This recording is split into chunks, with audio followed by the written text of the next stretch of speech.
Good morning class. मेरा नाम है विनोद कुमार पंडित और ज्योग्राफी में आपका स्वागत है। ज्योग्राफी को आज हम पढ़ेंगे यूपीएससी और बीपीएससी के पर्पस से।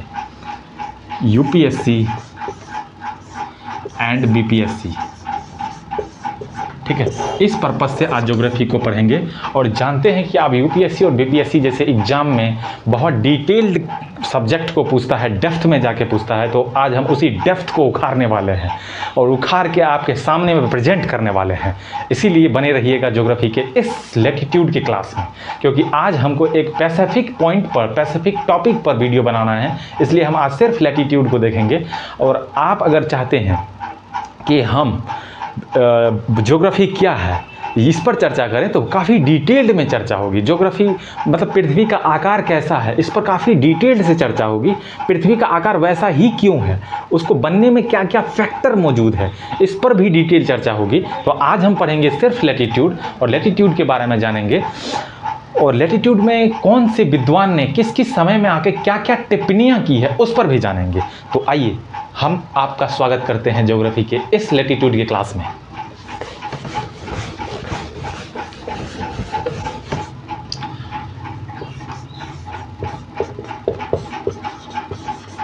लैटिट्यूड, अक्षांश। देखिए अक्षांश क्या है। सबसे पहले देखिएगा कि पृथ्वी के केंद्र से कोणीय दूरी के माप को हम अक्षांश कहते हैं और यह एक काल्पनिक रेखा है। आइए हम अक्षांश को बनाने के तरीका को समझते हैं ताकि आप जिंदगी में कभी भूलने ना पाएं। इसकी परिभाषा अगर आप भूल जाते हैं तो इसकी परिभाषा आप बनावट से निकाल पाएंगे। क्योंकि ऐसे पूछ लेता है ना कि अक्षांश क्या है बताओ, तो आप उसको बना के समझा देंगे। बताओ तुमको ओरिजिन बता देते हैं, तुम कहाँ डीएनए तक घुसा के डीएनए से निकाल लेंगे उसको, परिभाषा को हम। आइए, ये मान लो पृथ्वी है, ठीक है, ये क्या है, पृथ्वी है। अब ये पृथ्वी से हम ये देखेंगे कि इसको पहले दो भाग में बांट दिए हैं, काट लिए हैं इसको दो भाग में हम काट लिए हैं, ठीक है। ऐसे करके काटे हैं, एक भाग ऊपर कर दिए हैं, एक भाग नीचे कर दिए। जैसे तरबूज को हम आधे भाग से काट देते हैं तो आधे भाग ऊपर आधा भाग नीचे, उसका जो बीच वाला सेंटर होगा, ये वाला सेंटर, यही कहलाता है केंद्र बिंदु। ये पृथ्वी है, इसीलिए ये पृथ्वी का केंद्र बिंदु है, ठीक है, पृथ्वी का केंद्र बिंदु है। हम आपको अभी परिभाषा बताए थे कि पृथ्वी का अक्षांश काल्पनिक रेखा है।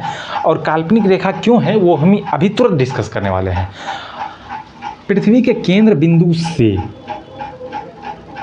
पृथ्वी के परिधि तक मिलाने वाली रेखा को हम अक्षांश कहते हैं। लेकिन ये वाली परिभाषा तो हम आपको दिए नहीं थे। हम कहे थे पृथ्वी के केंद्र से कोणीय दूरी के माप को अक्षांश कहते हैं। तो ये 0 डिग्री पर है, समझ रहे हैं। ये देख रहे हैं किसी तरह का एंगल बना रहा है, नहीं बना रहा है, इसीलिए ये 0 डिग्री का है। 0 डिग्री वाला कोण को हम अक्षांश का बृहद अक्षांश कहते हैं और यही हमारा विषुवत रेखा होता है। एक और हम पॉइंट बताएंगे तब आपको क्लियर हो जाएगा कि आखिर ये रेखा इधर ही खींचा गया है तो इधर भी हो सकता है क्या। अब मान के चलिए ये कोण तो नहीं बना रहा है, सिर्फ ये रेखा खींचा हुआ, इसीलिए ये 0 डिग्री रेखा है। अब इस पर कोण बना लीजिए। मान लीजिए ये कोण है आपका 30 डिग्री, तो इस अक्षांश का मान भी 30 डिग्री होगा। इसीलिए हम परिभाषा में बोले थे कि पृथ्वी के केंद्र से कोणीय दूरी के माप को अक्षांश कहते हैं। इस कोणीय दूरी का माप 30 डिग्री है तो इसे 30 डिग्री अक्षांश कहेंगे। अब मान के चलिए इसी कोण से हम, इसी केंद्र से हम 45 डिग्री का रेखा खींचते हैं, 45 डिग्री का एंगल पर रेखा खींचते हैं। तो ये कोण हमारा 45 डिग्री है। तो अब हम इसको कहेंगे 45 डिग्री अक्षांश, क्योंकि पृथ्वी के केंद्र से कोणीय दूरी का माप जो है ये 45 डिग्री है, इसीलिए हम इसको 45 डिग्री एंगल कहेंगे। देखिए अक्षांश जो बनता है वो इसी तरह से बनता है। पृथ्वी को आधा काट लीजिए, उसके केंद्र में चल जाइए, पहले एक रेखा खींच लीजिए। इसी रेखा को बृहद रेखा कहते हैं, great circle of the earth यही है, ठीक है। अभी विशेषता बताएंगे तो और भी क्लियर होगा। ये इसी पॉइंट से हम चारों बगल रेखा खींच सकते हैं। चारों बगल रेखा खींचने की ज़रूरत ही नहीं है। पहला पॉइंट समझिए, ये पहला पॉइंट ये कहता है कि पृथ्वी के केंद्र से कोणीय दूरी के माप को हम अक्षांश कहते हैं, अक्षांश। दूसरा पॉइंट ये कहता है कि पृथ्वी के केंद्र से आखिर अभी हम डिटेल लिखा नहीं रहे हैं, अभी वेल फाइंड नोट बनवाएंगे आपको जब हम क्लास में आपसे मिलेंगे, ठीक है। केंद्र से उत्तरी तथा दक्षिणी ध्रुव की ओर कोणीय दूरी के माप को अक्षांश कहते हैं। कोणीय दूरी के माप को अक्षांश कहते हैं।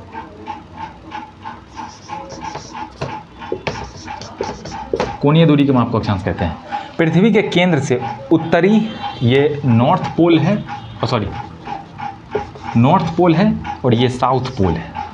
तो उत्तरी तथा दक्षिणी ध्रुव की ओर मिलाने वाली कोणीय रेखा के माप को हम अक्षांश कहते हैं। तीसरा पॉइंट समझिए, ये कहता है कि पृथ्वी के जो ये अक्षांश है, ये काल्पनिक रेखा है, ठीक है। कैसा रेखा है? काल्पनिक रेखा है। और ये कहता है कि पृथ्वी के किसी भी अक्षांश पर मिलाने वाली समान रेखा को, मतलब किसी भी समान बिंदु को मिलाने वाली रेखा को हम अक्षांश कहते हैं। नहीं समझे? जैसे 30 डिग्री है तो 30 डिग्री पर ये सर्किल बनेगा, ये सर्किल बना 30 डिग्री पर, क्योंकि पृथ्वी के उधर से भी घूम के आता है ये सर्किल, उधर से घूम के फिर यहाँ पे मिलता है, तो चारों बगल होता है, तो ये सर्किल हो जाता है। तो अब ये कहता है कि पृथ्वी के किसी भी अक्षांश को मिलाने वाली समान रेखा को हम अक्षांश कहते हैं। आप इस पॉइंट पे, इस वृत्त पे कहीं भी रेखा मिला देंगे, कहीं भी मिला देंगे, ऐसे करके मिलाइए, कहीं भी मिला दीजिए, तो ये हमको 30 डिग्री ही देगा, 30 डिग्री ही देगा। इसीलिए हम कहते कि अगर आप इधर भी खींच देंगे ना तो ये 0 डिग्री ही हुआ। आप हमको इस बगल भी खींचेंगे तो ये 30 डिग्री ही होगा, और इस बगल भी खींचेंगे तो 30 डिग्री ही होगा। अब इस 30 डिग्री के रेखा को मिलाने वाली, कहीं भी, उधर से भी मिलाइए, इधर से भी मिलाइए, चारों बगल में कहीं से भी खींच दीजिए तो 30 डिग्री का ही सर्कल बनेगा। जैसे मान के चलिए एक पृथ्वी है, यहाँ से हम 30 डिग्री का एंगल खींचे हैं, तो इस चारों बगल में यहाँ से पूरा घुमा दीजिएगा तो ये 30 डिग्री होगा। इसीलिए कहता है कि किसी भी अक्षांश के कोण को, किसी भी अक्षांश के कोण को मिलाने वाली समान रेखा को हम अक्षांश कहते हैं। नहीं हुआ? हो गया? अब अक्षांश की विशेषता पढ़ते हैं। यही बनाने का तरीका है अक्षांश। जहाँ पृथ्वी के केंद्र से जहाँ जिस एंगल पर हम पृथ्वी के सतह से मिला दिए, उसी एंगल को हम अक्षांश कहेंगे।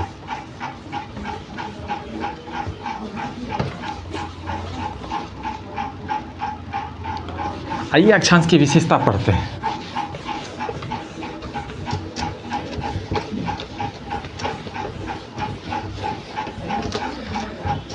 थोड़ा पानी देना पड़ता है, फिर मिटाना पड़ता है। डिजिटल बोर्ड रहे तो मज़ा ही आ जाए, नहीं? अच्छा, वो भी आ जाएगा जी, आप लोग सिर्फ साथ दो, हो जाएगा।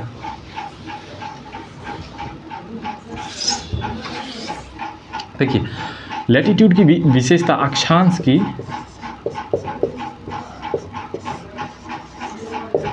विशेषता पढ़ते हैं। विशेषता, पहला विशेषता यह है कि यह एक काल्पनिक रेखा है। कैसा रेखा है? वर्चुअल लाइन है, काल्पनिक रेखा है, ठीक है।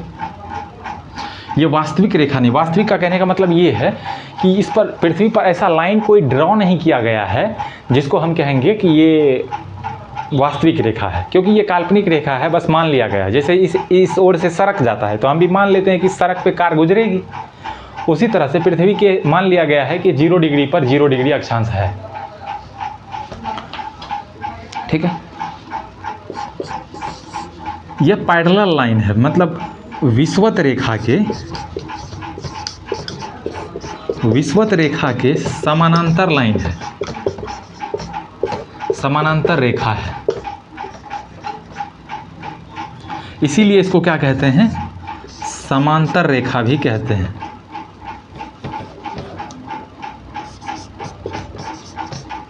समांतर रेखा भी कहते हैं। ठीक है, देखिए चौथा विशेषता, दो अक्षांश के बीच की दूरी को हम कहते हैं, दो अक्षांश के बीच की दूरी 111 किलोमीटर का होता है। आइए इधर, दो अक्षांश, पांचवा विशेषता, दो अक्षांश के बीच के क्षेत्र को कहते हैं जोन या तो कटिबंध। ठीक है, छठा विशेषता, अक्षांश को हम कोण में, मिनट में, सॉरी डिग्री में, डिग्री कहना ज़्यादा अच्छा होगा, डिग्री में, मिनट में, सेकंड में हम बांट सकते हैं। मतलब 1 डिग्री बराबर 60 मिनट होता है, तो एक अक्षांश को 60 बराबर भागों में बांट सकते हैं। 111 जो ये किलोमीटर है, इसको 60 भागों में बांट सकते हैं तो मिनट आ जाएगा। उस 1 मिनट वाले अक्षांश को हम 60 भागों में बांटेंगे तो 1 सेकंड का अक्षांश आएगा। ठीक है, इसीलिए आप देखते होंगे कि भारत जो है, भारत का मुख्य लैंड 8.4 मिनट लैटिट्यूड पे है, ऐसा सुनते हो ना। जैसे भारत का दक्षिणी पॉइंट अंडमान निकोबार का 6.456 अक्षांश 6 डिग्री 45 मिनट अक्षांश पर है, ऐसे कहते हैं ना। 45 भागों में विभाजित करके ये बांटा गया था। छठा विशेषता देख लिए हैं, सातवां विशेषता ये, इसको मिटा देते हैं।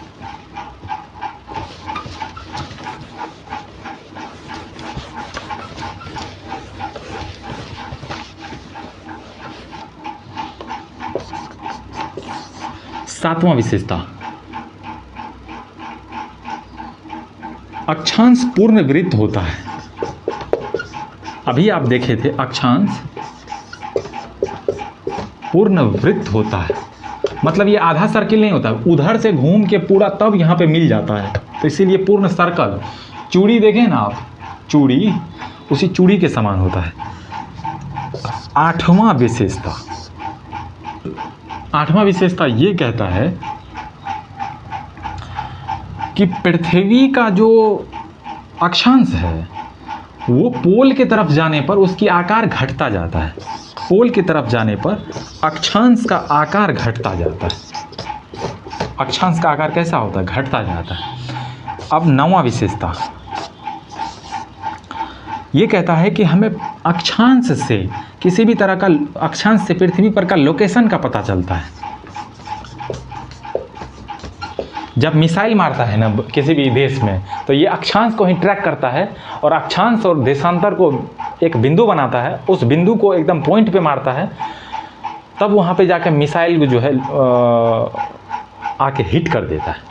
वो सिस्टम रहता है, टेक्निकल सिस्टम है, उसमें जाना नहीं है हम लोगों को, तो इसीलिए लोकेशन का पता चलता है अक्षांश से। जैसे मान के चलो हम कहेंगे कि 0 डिग्री अक्षांश पे है, तो 0 डिग्री है अक्षांश पर कहीं ना कहीं होंगे, इसीलिए कहते हैं कि ये लोकेशन बताता है। 10वां विशेषता ये, 10वां विशेषता ये है कि पृथ्वी के ध्रुव की ओर जाने पर, ये तो हो ही गया, 9 ही विशेषता है। एक और विशेषता, 10वां विशेषता भी है, ये ताप ज्ञात करने में मदद करता है। ताप ज्ञात करने में मदद करता है। ठीक है, आइए ताप ज्ञात करने में मदद कैसे करता है इसको एक्सप्लेन करते हैं।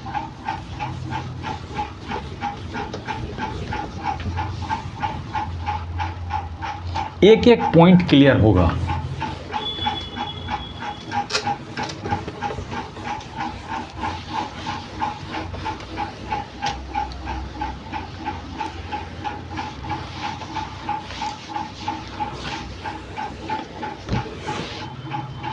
जैसे ये है पृथ्वी, ठीक, और ये है अक्षांश, ये 0 डिग्री अक्षांश, अब तो खींच सकते हैं ऐसे अक्षांश।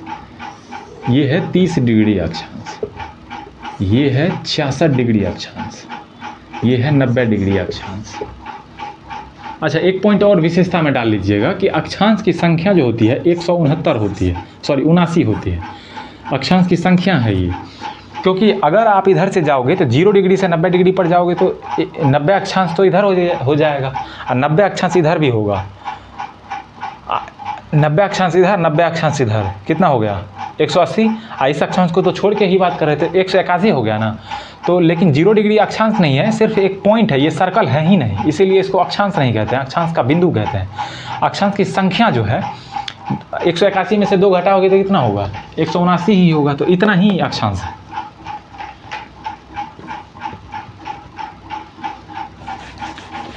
ठीक है, अब देखिए कि ताप ज्ञात करने में कैसे मदद करता है। 66 डिग्री और ये है 90 डिग्री। ठीक है, देखिए ये है सूर्य, सन है ये, यहाँ से ये रोशनी दे रहा है। अब हमको 0 डिग्री पर एकदम लंबवत पड़ रहा है, रोशनी एकदम लंबवत पड़ रहा है। तो फिजिक्स के अनुसार ये कहता है कि कोई भी चीज़ अगर लंबवत पड़ेगी, प्रकाश अगर लंबवत पड़ेगी तो वो कम एरिया को कवर करेगी, और तिरछा पड़ेगा तो ज़्यादा एरिया को कवर करेगा। ये ज़्यादा एरिया को कवर कर रहा है।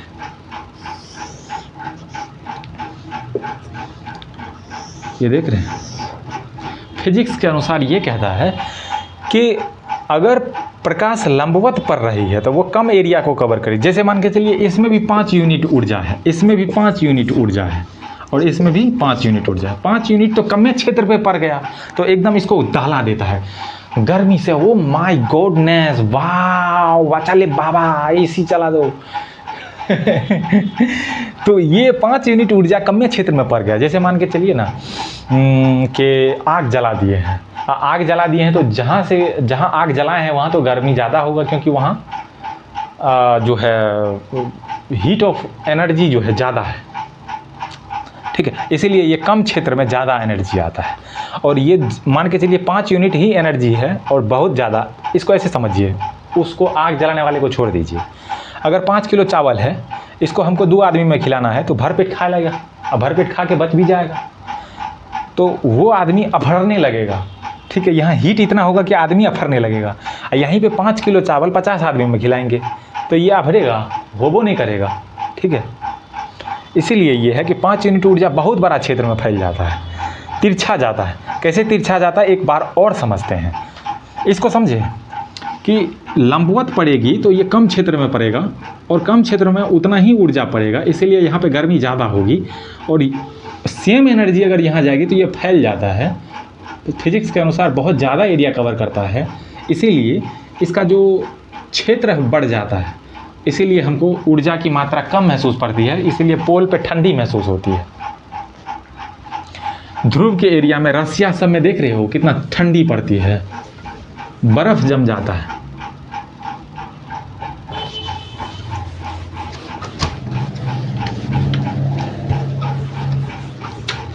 जैसे मान के चलिए ये है और ये है,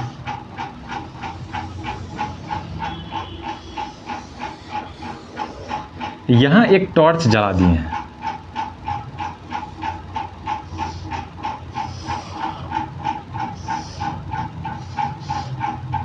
ये बटन है। ठीक है, ये फोकस कर रहा है यहाँ पे, ये लंबवत गया। अब जो ये और जाएगी, तिरछा देखो कैसे जाता है, और ये झुक गया है।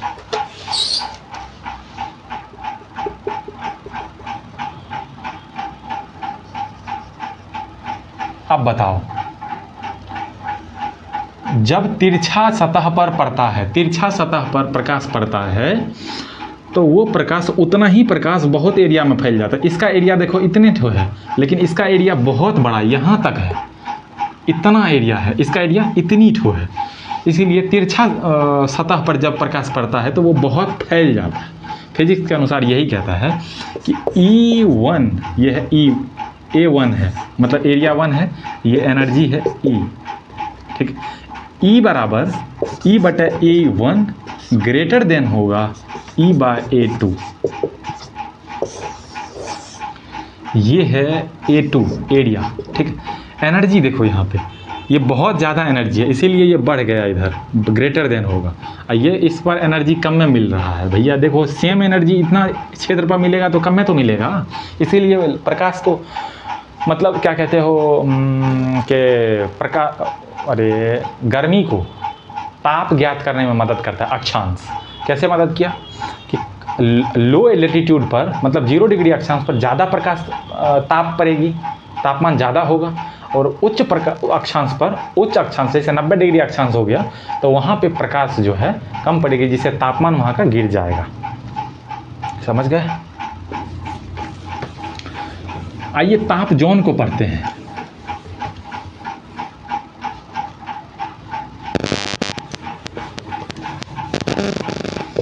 देखिए अक्षांश के मदद से ही ताप कटिबंध, दाब कटिबंध, जलवायु कटिबंध को हम लोग अध्ययन करते हैं अक्षांश के मदद से ही। अक्षांश के मदद से ही क्या, किसका मदद करते हैं? ताप कटिबंध का, ताप जोन। कटिबंध का मतलब होता है क्षेत्र, एरिया, ठीक है। जैसे मान के चलो ये एक पृथ्वी है और यहाँ से ये 0 डिग्री अक्षांश है और ये 30 डिग्री अक्षांश है, तो 30 डिग्री अक्षांश के बीच में जो ये एरिया है इसको हम कहते हैं जोन या कटिबंध। एरिया तो हम लोग सिंपल वे में जानते हैं, लेकिन ज्योग्राफी के भाषा में इसको कटिबंध कहते हैं या जोन कहते हैं, इसी एरिया को।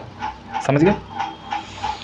तो अब अक्षांश के मदद से ही ताप कटिबंध, कटिबंध कहेंगे तो समझ लेना एरिया है, ताप कटिबंध, दाब कटिबंध और जलवायु कटिबंध का अध्ययन किया जाता है।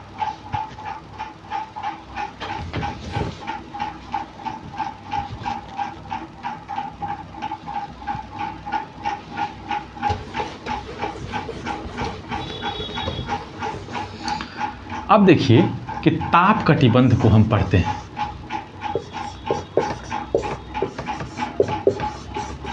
ताप कटिबंध, ताप कटिबंध 2 तरह का वर्गीकरण किया गया है इसमें। पहला वर्गीकरण ये है कि प्राचीन वर्गीकरण, ये ग्रीक के विद्वान ने किया था, प्राचीन वर्गीकरण। और क्या है? आधुनिक वर्गीकरण, मॉडर्न क्लासिफिकेशन, ठीक है। प्राचीन वर्गीकरण में, ओ माय गॉड, देखना पड़ेगा वीडियो को।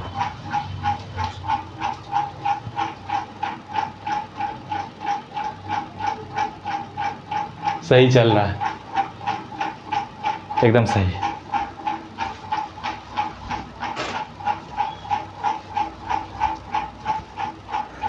प्राचीन वर्गीकरण में 3 भागों में ताप को बांटा गया था। देखिए ये ताप कटिबंध को 2 भागों में 2 बार वर्गीकृत किया गया था। एक प्राचीन समय में, एक आधुनिक समय में वर्गीकरण किया गया है, 2 बार वर्गीकरण किया गया है। इसलिए हम पहले प्राचीन वर्गीकरण को देखेंगे, फिर आधुनिक वर्गीकरण को देखेंगे। बोर्ड छोटा है इसीलिए बार बार मिटाना पड़ता है, ठीक है। आप लोग गुस्सा मत होना है।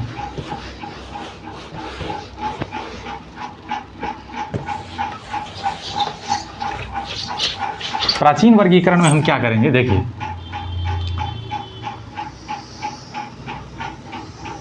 ये हमारा पृथ्वी है और ये 0 डिग्री अक्षांश है।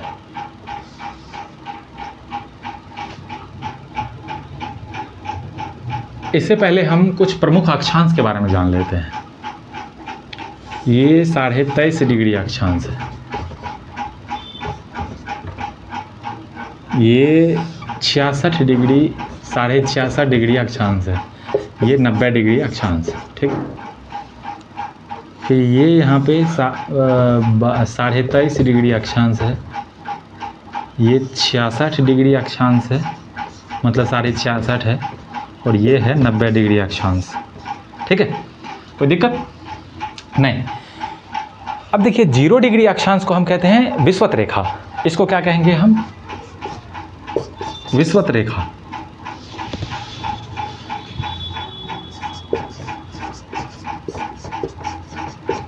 इसको कहते हैं कर्क रेखा, ट्रॉपिक ऑफ कैंसर। इसको कहते हैं हम मकर रेखा, ट्रॉपिक ऑफ कैप्रिकॉर्न। इसको कहते हैं अंटार्कटिक, आर्कटिक रेखा, आर्कटिक। आर्कटिक रेखा है 66.5 डिग्री पर, और इसको कहते हैं हम अंटार्कटिक रेखा। लाइन चला गया, लो देख लो क्या क्या हो रहा है। लाइन का वेट करते हैं तब तक।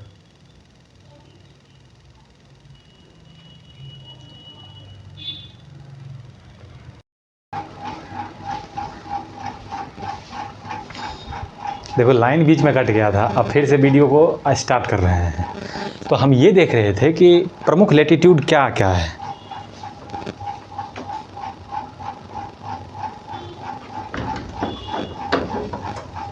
ठीक है, प्रमुख लैटिट्यूड ये सब है। विषुवत रेखा हम 0 डिग्री लाइन को कहते हैं, 23.5 डिग्री लाइन को कर्क रेखा कहते हैं, और 23.5 डिग्री दक्षिणी लाइन को कहते हैं मकर रेखा, उत्तरी लाइन को हम कर्क रेखा कहते हैं, 66.5 डिग्री उत्तरी लाइन को हम कहते हैं आर्कटिक रेखा, 66.5 डिग्री दक्षिणी लाइन को हम कहते हैं अंटार्कटिक रेखा, और 90 डिग्री तो उत्तरी पोल और दक्षिणी पोल है ही। ठीक है, यहाँ तक क्लियर है?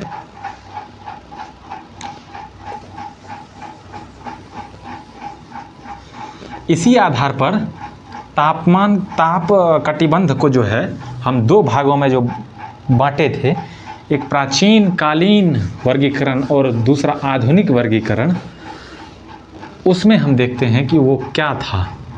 देखो ग्रीक के विद्वान ने, अब तो ये चल ही नहीं रहा है,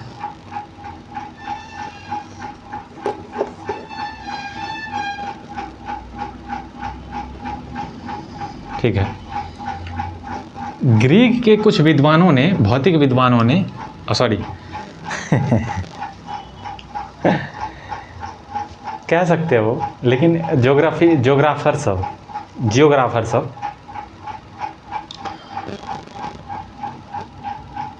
भूगोल वेदता सब ये कहा था कि ये जो ऊपर जो 23.5 डिग्री उत्तर है, 23.5 डिग्री दक्षिण है, इस जोन को हम कहेंगे उष्णकटिबंधीय जोन।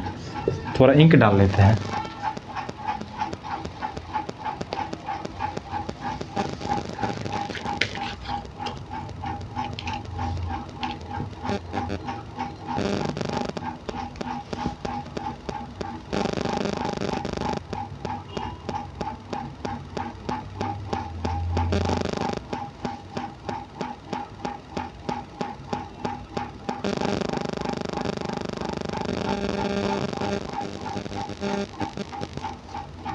ठीक है, तो एक मिनट ढक्कन,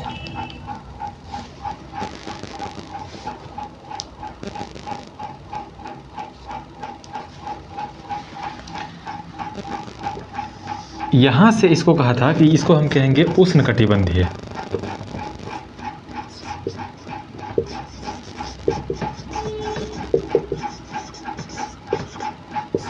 उष्णकटिबंधीय जोन कह सकते, उष्णकटिबंधीय का मतलब ही हो जाता है उष्णकटिबंधीय जोन, और इसको हम कहेंगे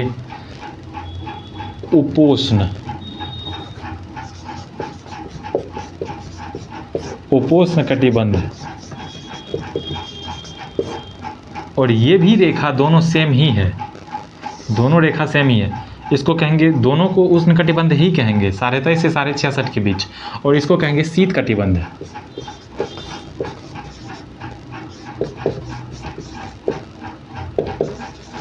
ठीक है, शीत कटिबंध कहेंगे, और इसको भी शीत कटिबंध ही कहेंगे, फ्रिज्ड जोन कहेंगे।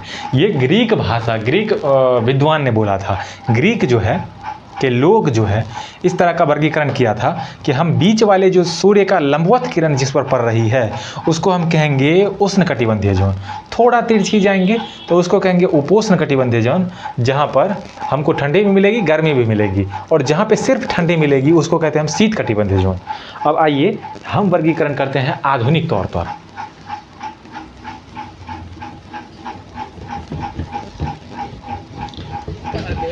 सबको मिटा दिया, ठीक है।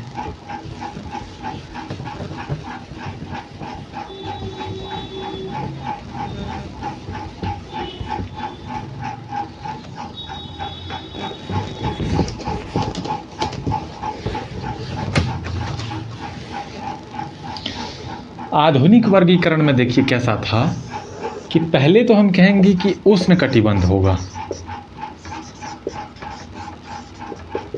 ठीक है, फिर कहेंगे उपोष्णकटिबंध होगा,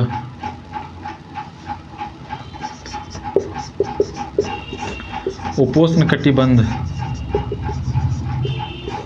फिर कहेंगे हम शीतोष्णकटिबंध होगा,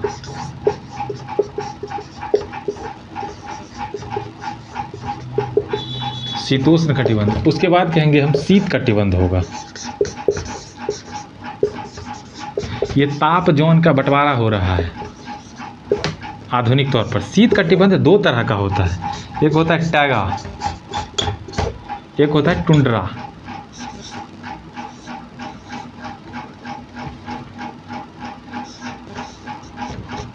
यह है टुंड्रा, ऐसा होता है, ठीक, टुंड्रा। अब इसको हम पृथ्वी पर नक्शा के तौर पर, पृथ्वी पर मैप में देखते हैं कहाँ पे टैगा है, कहाँ पे टुंड्रा है, कहाँ पे उष्णकटिबंधीय, उपोष्णकटिबंधीय, शीत कटिबंधीय, शीतोष्णकटिबंधीय है।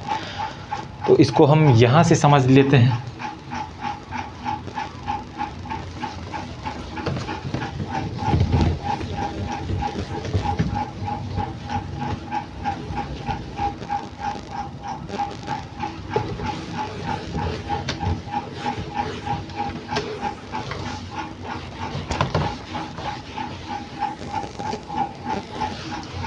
ठीक है, मैप में देखिए, ये हमारा पृथ्वी है,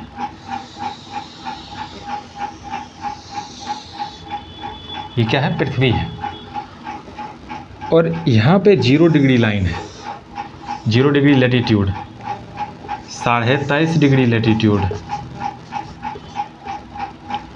66.5 डिग्री लैटिट्यूड,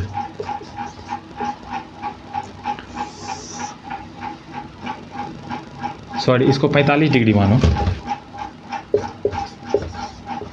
इसको 66.5 डिग्री मानो, इसको 75 डिग्री मानो। जो कंडीशन ऊपर होगा सेम कंडीशन नीचा भी होगा, तो हम ऊपर को ही लेके चलते हैं, ये हो जाएगा, ठीक है। नीचा भी हम बना ही देते हैं, 23.5 डिग्री दक्षिणी अक्षांश, 45 डिग्री दक्षिणी अक्षांश, 66.5 डिग्री दक्षिणी अक्षांश, 75 डिग्री दक्षिणी अक्षांश, ठीक है। तो ये जो रेखा है यहाँ से यहाँ तक, इसको कहेंगे उष्णकटिबंधीय जोन, उष्णकटिबंधीय जोन। और यहाँ से यहाँ जो रेखा है, इन दोनों को मिला के कहेंगे हम, इन दोनों को मिला के कहना है, इसको छोड़ के इन दोनों को मिला के कहना है उपोष्णकटिबंधीय जोन। इसको और इसको शीतोष्ण कहेंगे, शीतोष्णकटिबंध, इसको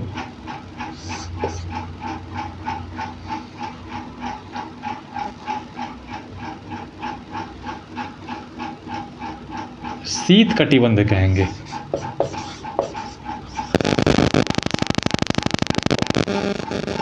यहां पे आता है टैगा टुंड्रा,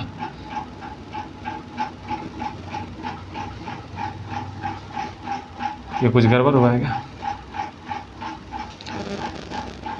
देखिए, इसको बीच वाले को तो हम कहेंगे उष्णकटिबंध, इसको कहेंगे हम उपोष्णकटिबंध, इसको कहेंगे शीतोष्णकटिबंध, इसको कहेंगे शीत कटिबंध। शीत कटिबंध में ये है टुंड्रा, ये पूरा है शीत कटिबंध, ये है टैगा और ये है टुंड्रा।